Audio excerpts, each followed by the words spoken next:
थेट जाऊयात नाना पटोले यांची पत्रकार परिषद सध्या सुरू आहे। नानाभाऊ, गेले अनेक दिवस काँग्रेसमध्ये खलबतं सुरू होती, चर्चा होऊन 7 नावं काल जाहीर झालेले, मात्र अजूनही 18 पैकी काही जागांचा तिढा अजूनही कायम आहे।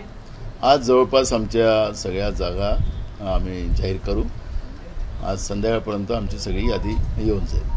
सांगलीबद्दल खूप चर्चा सुरू आहे। चंद्रहार पाटील आणि त्यांचं नाव जे आहे ते उद्धव ठाकरेंनी काल जाहीरही केला, मात्र त्या संदर्भात काय होणार आहे महायुतीमध्ये? महायुतीमध्ये तर गडबडच आहे, तिथं महाभारत चाललेलं आहे। सांगलीचं काय होणार? राहिलं सांगलीचं, आमचं अजूनही चर्चा चाललेली आहे। त्यांनी जाहीर केलं असेल तरी ते चर्चेमधून काही ना काही मार्ग त्याच्यातून निघेल।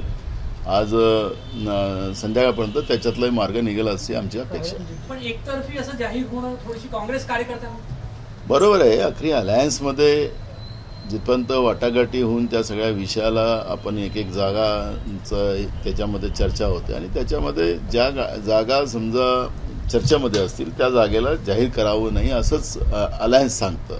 पण आता अलायन्समध्ये राहून सुद्धा काल उद्धव ठाकरे साहेबांनी ज्या पद्धतीने जाहीर केलेलं आहे ते खऱ्या अर्थानं आहे प्रॉब्लेमॅटिक, पण तरीसुद्धा आम्ही त्याच्यातला मार्ग काढण्याचा प्रयत्न करू। तुम्ही ते पथ्य पाळलेलं आहे अलायन्सच्या जागांमध्ये, अनेक ठिकाणी तुम्ही नावं काँग्रेसने जाहीर केले नाही, तो पथ्य पाळलेला आहे, शिवसेनेने पाळलं नाही आहे म्हटलं। तुम्हाला सांगितलं की उद्धव ठाकरे साहेबांनी काल जाहीर केल्याप्रमाणे ते योग्य नाही, पण त्यांच्याशी बसून मार्ग काढू।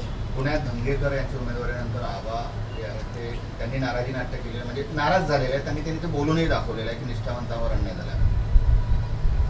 आज मूळ प्रश्न आपल्या देशाच्या लोकशाहीचा आहे आणि याच्यावरची चर्चा ही महत्त्वाची आहे। लोकशाही टिकेल तर याला तिकीट त्याला तिकीट, तो नाराजी, या सगळ्या गोष्टी चालत राहणार आहे। पण आज ज्या पद्धतीनं काँग्रेस पक्षाचे सगळे खाते फ्रीज करणं इन्कम टॅक्स विभागाकडून हा लोकशाहीवरचा हल्ला आहे। विरोधी पक्षाला निवडणुकीमध्ये पैसेच राहू नये आणि आपण निवडणूक बॉन्डच्या माध्यमातून मोठ्या प्रमाणात खरबो रुपये जमा करायचे, एकीकडे हिंदुत्वाचं गाणं गायचं आणि एकीकडे आपण पाहिलं की गोमांस निर्यात करणाऱ्या ज्या कंपन्या आहेत त्यांच्याकडून भाजपनी निवडणूक च्यासाठी पैसे गोळा केलेले आहेत असं रेकॉर्डवर आलेलं आहे। अशा पद्धतीचा हजारो कोटी रुपये भाजपने जमा करायचं आणि स्वतः तर इन्कम टॅक्स भरला नाही आहे। भाजपने सुद्धा आम्हाला म्हणतात की राजकीय पक्षाच्या इन्कम टॅक्समध्ये त्या पद्धतीचं एक मुभा असतं, भाजपने सुद्धा अजूनपर्यंत इन्कम टॅक्स भरलेलं नाही। मग त्यांचे खाते का नाही गोठवले? या पद्धतीनं कालपर्यंत 3 कार्यकर्ते होते यांच्याजवळ, आता हा इन्कम टॅक्स एक नवीन कार्यकर्ता आणला, म्हणजे विरोधी पक्ष या लोकशाहीतला संपला पाहिजे। कारण की काँग्रेस नेहमी एक गोष्ट मानत होते आणि मी इंदिरा गांधीचं उदाहरण सगळ्यांनाच देतो की इंदिराजींच्या काळामध्ये भाजपचं एकही लोक नव्हते। आमचे खासदारांचे राजीनामे देऊन अटल बिहारी वाजपेयी आणि अडवाणीजींना आम्ही त्या काळामध्ये विरोधी पक्ष असला पाहिजे, कारण की लोकशाहीची ही 2 चाकं आहेत। लोकशाही मानणारी न मानणारी व्यवस्था आज देशामध्ये निर्माण झालेली आहे, याच्यावरची चर्चा आज महत्त्वाची आहे। आणि आमचे खाते गोठवून भाजप समजा पैशाच्या भरोश्यावर राजकारण करायला आणि हजारो कोटी रुपये, मी कंपनीचं नाव पण तुम्हाला या निमित्तानं दाखवतो, त्याच्यामध्ये एक स्पष्टता येईल की भाजप कुठल्या पातळीवर या देशाच्या राजकीय व्यवस्थेमध्ये काम करते आहे याचा अंदाज आपल्याला या निमित्तानं या ठिकाणी दिसेल। हा बोला। चंद्रपूरचा तिढा कायम आहे, चंद्रपूरमध्ये वडेट्टीवार की धानोरकर हा प्रश्न आहे।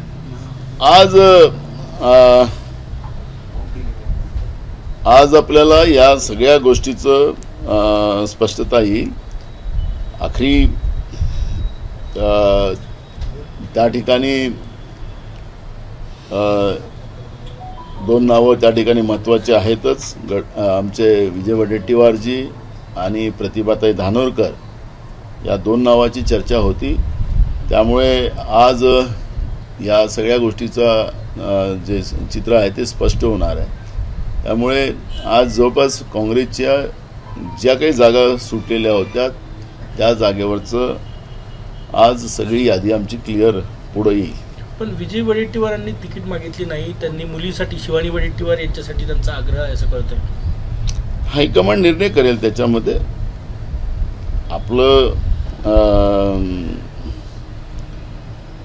तिकीट मागण्याचा अधिकार सगळ्यांनाच आहे, पण या सगळ्यांचा निर्णय करण्याचा हा अधिकार हायकमांडचा आहे.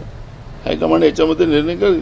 नानाभाऊ, असं खरं आहे का की सगळ्या जे मोठे नेते आहेत, तुम्ही आहात, विजय भाऊ आहेत, या सगळ्यांनी निवडणूक लढवावी, काँग्रेसच्या सगळ्या याला बळ मिळावं याच्यासाठी नेतृत्वाने काही निर्देश दिले आणि तुम्ही निवडणूक लढणार आहात का भंडारा? पक्ष आदेश देईल तर बिलकुल लढू. एक पक्षाचा कार्यकर्ता म्हणून आपण पाहिलं असेल की 2019 मध्ये मला जेव्हा नागपूरची निवडणूक लढायला लावली होती तर मी पक्षाचा आदेश मानून मी ती निवडणूक लढली होती. एक पक्षाचा कार्यकर्ता म्हणून माझी जबाबदारी आहे. मी पक्षाचा सिपाही आहे, त्यामुळे पक्ष जो आदेश देईल त्या आदेशाचं पालन आम्ही करू. आणि समजा नाही दिली तरी ती जागा ज्याला कोणाला तिकीट मिळेल ते जागा निवडून आणण्याची पूर्ण ताकदीनं आम्ही प्रयत्न करू. रामटेकचा प्रश्न आहे. रामटेकवर रश्मी बर्वे यांचं नाव आघाडीवर होतं, परंतु त्यांचा कास्ट व्हॅलिडिटीचा प्रश्न आला. तर नितीन राऊत दिल्लीत जाऊन बसले आहेत, ते मुलांसाठी उमेदवारी मागतायत. हे बघा, तिकीट मागायचा अधिकार सगळ्यांचाच आहे. मगाशी माझं गोमासचं तुम्हाला मी सांगत होतो त्याचं मी सांगतो. ॲलिसिस प्रायव्हेट लिमिटेड फ्रिग रिफिक प्रायव्हेट लिमिटेड नावाची ही कंपनी आहे. ही गोमास निर्यात करते आणि ह्या कंपनीनं भाजपला पैसे दिलेले आहेत. हे ती लिस्ट जे जाहीर केलेली त्या लिस्टमधलं हे नाव त्याच्यामध्ये आहे. जे असे कितीतरी, म्हणजे मी तुम्हाला मुद्दामून एक उदाहरणासाठी हे सांगितलेलं आहे. आखरी या सगळ्या व्यवस्थेमध्ये भाजप कुठल्या स्तरावर जाऊ शकतं. आणि तुम्हाला माहितीसाठी सांगतो की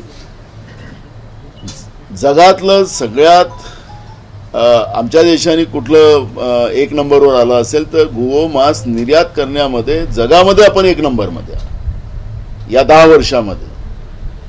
एकीकडे गोरक्षणाच्या नावाने त्यांच्या बगलबच्च्यांनी नारे लावावेत, एकीकडे शेतकऱ्यांच्या त्या गोधनाला 2 पैसे मिळावेत ही काळजी नाही, पण त्यांच्या बगलबच्च्यांना फायदे व्हावेत.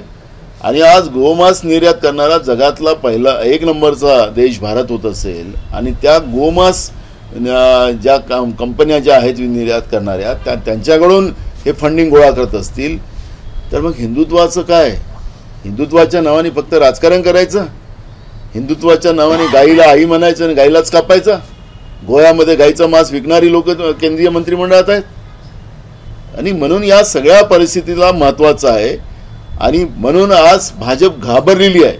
आणि भाजप घाबरून ज्या पद्धतीनं काँग्रेस पक्षाचं खातेच फ्रीज करण्याचं पाप इन्कम टॅक्स विभागाकडून केलेलं आहे, हे भाजपचं खऱ्या अर्थानं भ्याडपणा आणि लोकशाहीला व्यवस्थेला विरोध करणारी ही व्यवस्था भाजपची या निमित्तानं पुढे आलेली आहे.